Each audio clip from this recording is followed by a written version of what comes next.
ایران کے شہید supreme leader آیت اللہ علی خامنائی کی مشہد میں تدفین کر دی گئی۔ شہید خامنائی کو روضہ حضرت امام رضا کے احاطے میں سپرد خاک کیا گیا۔ شہید کی نماز جنازہ ان کے بیٹے آیت اللہ سید مصطفیٰ خامنائی نے پڑھائی۔ شہید سپریم لیڈر کو آخری الوداع کہنے کے لیے مشہد کی سڑکوں پر انسانوں کا سمندر امڈ آیا۔ لاکھوں افراد شریک۔ شہید کی میت عراق سے ایران لائی گئی۔ ایرانی فضائیہ کے طیاروں نے جسد خاکی لانے والے طیارے کو حصار میں لے کر مشہد ایئرپورٹ پہنچایا۔ بدھ کو میت کربلا میں حضرت امام حسین اور حضرت عباس اور نجف میں حضرت علی کے روضوں پر لے جائی گئی۔ عراق میں 1 کروڑ سے زائد سوگواروں نے شرکت کی۔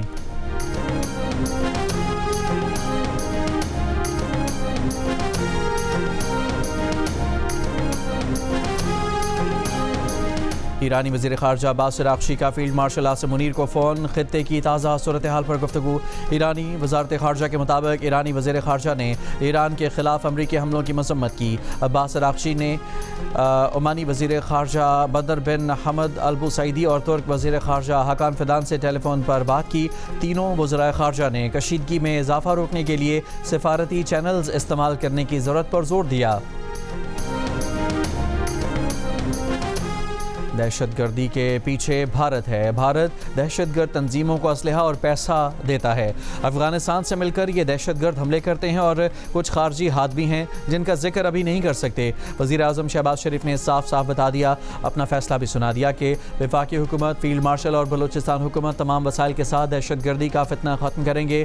دہشت گردی کے خلاف جنگ اس وقت تک جاری رہے گی جب تک آخری فسادی کا خاتمہ نہیں ہو جاتا۔ وزیر اعظم نے کہا کہ پاکستان کی عالمی سفارتی کامیابیاں اور بھارت کے خلاف مارکہ کی کامیابی دشمن کو ہضم نہیں ہو رہی۔ پاکستان کے خلاف دشمن مشکلات کھڑی کرنے کی کوشش کر رہا ہے، ان کے مذموم عزائم کو ناکام بنائیں گے۔ پاکستان ترقی اور خوشحالی کے سفر پر آگے بڑھے گا۔ صوبائی ایپیکس کمیٹی کے اجلاس میں فیلڈ مارشل سید عاصم منیر، وزیر اعلیٰ، گورنر بلوچستان، وفاقی وزراء اور سیکیورٹی حکام کی شرکت۔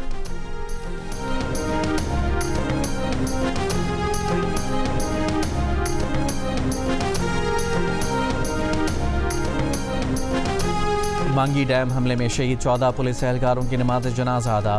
شہداء سرکاری اعزاز کے ساتھ سپرد خاک۔ 7 شہداء کے لواحقین کا میتوں کے ہمراہ کوئٹہ میں کوئلہ پھاٹک کے مقام پر دھرنا جاری۔ زیارت میں بھی ڈپٹی کمشنر کمپلیکس کے باہر متاثرہ خاندانوں کا دھرنا چوتھے روز میں داخل۔ لواحقین کا دہشت گردی کے واقعے میں ملوث عناصر کو کیفر کردار تک پہنچانے کا مطالبہ۔ 6 جولائی کو کچھ منگی میں 21 پولیس اہلکاروں کو یرغمال بنا کر شہید کیا گیا تھا، جن کی میتیں گزشتہ رات سول اسپتال کوئٹہ لائی گئی تھیں۔ واقعے میں 2 SHO سمیت 9 اہلکار شہید ہوئے تھے، جبکہ ایک DSP سمیت 8 اہلکار محفوظ رہے تھے۔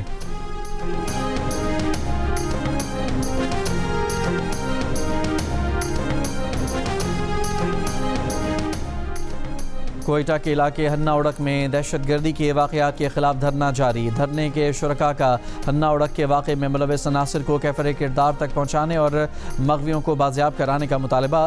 دھرنے کے باعث ایئرپورٹ روڈ آلمو چوک پر ٹریفک کے لیے بند۔ شہریوں کو مشکلات کا سامنا۔ 5 جولائی کو ہنا اڑک میں ہوئے حملے میں 4 افراد جاں بحق اور 11 لاپتہ ہوئے تھے۔ ایران میں کونارک، بوشہر اور بندر عباس میں اب سے کچھ دیر پہلے دھماکے سنے گئے۔ گورنر کونارک محمد یونس حقانی نے کہا ہے کہ جنگی طیاروں نے نیول ملٹری زون کو نشانہ بنایا۔ بوشہر کے نائب گورنر احسان جہانیہ نے بتایا کہ بوشہر کے قریب ملٹری سائٹ پر ایک پروجیکٹائل ٹکرایا ہے۔ 2 روز کے دوران ایران میں 170 سے زائد اہداف پر امریکی حملے، 14 افراد شہید، 78 زخمی ہو گئے۔ حملوں میں ریلوے پل، بندرگاہوں اور ہوائی اڈوں کو نشانہ بنایا گیا۔ چابہار کے بندرگاہ کے کنٹرول ٹاور کو بھی نقصان پہنچا۔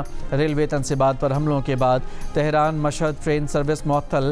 ایران کے صوبہ گلستان میں چین اور روس سے ملانے والے ریلوے ٹریک کوریڈور کا پل بھی تباہ۔ امریکی سینٹرل کمانڈ کے مطابق حملوں میں فوجی اہداف کو نشانہ بنایا گیا۔ فضائی دفاعی نظام، ڈرون اور میزائل ذخائر، فوجی کشتیاں اور لاجسٹک انفراسٹرکچر نشانہ بنے۔ حملوں کا مقصد ایران کی آبنائے ہرمز میں کمرشل جہازوں پر حملہ کرنے کی صلاحیت کو کمزور کرنا تھا۔ امریکی میڈیا کے مطابق جون کے مقابلے میں اس بار 14 گنا زیادہ ایرانی اہداف کو نشانہ بنایا گیا۔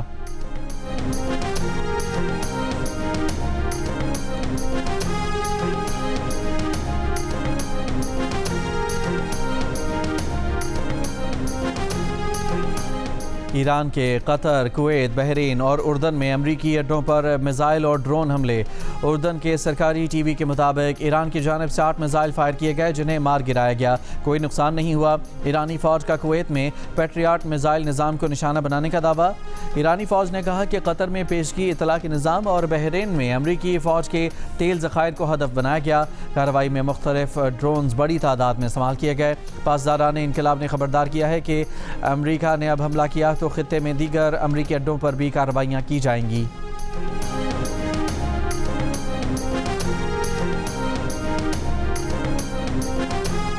امریکی صدر ڈونلڈ ٹرمپ اور اسرائیلی وزیراعظم نیتن یاہو کے درمیان ٹیلی فونک رابطہ۔ اسرائیلی وزیراعظم کے دفتر سے جاری بیان کے مطابق دونوں رہنماؤں نے مختلف محاذوں پر رابطہ اور ہم آہنگی جاری رکھنے پر اتفاق کیا۔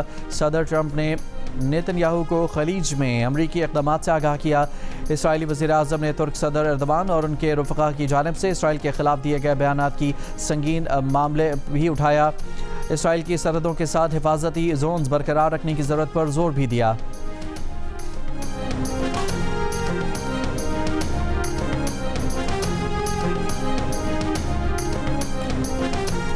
ایرانی وزیر خارجہ عباس اراغچی اور سعودی وزیر خارجہ شہزادہ فیصل بن فرحان کے درمیان ٹیلی فونک رابطہ۔ خطے کی تازہ ترین صورتحال پر تبادلہ خیال کیا گیا۔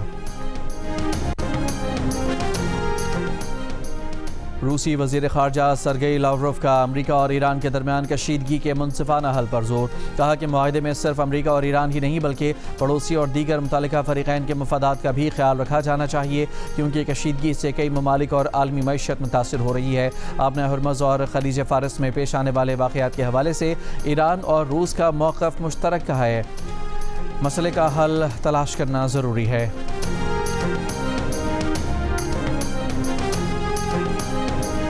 پاکستان اور امریکہ کے درمیان باہمی تجارتی معاہدے پر مذاکرات کا واشنگٹن میں آغاز۔ تجارت اور ٹیرف سے متعلق امور پر تفصیلی تبادلہ خیال۔ ترجمان دفتر خارجہ کے مطابق پاکستانی وفد کی قیادت سیکرٹری تجارت جواد پال کر رہے ہیں۔ پاکستان اور امریکہ کے درمیان ریسیپروکل ٹریڈ ایگریمنٹ پر مذاکرات جمعے کو بھی جاری رہیں گے۔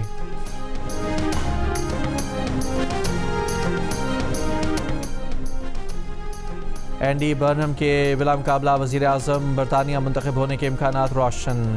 لیبر رہنما نے سر کیئر سٹارمر کی جگہ لینے کے لیے 322 لیبر اراکین پارلیمنٹ کی نامزدگیاں حاصل کر لیں۔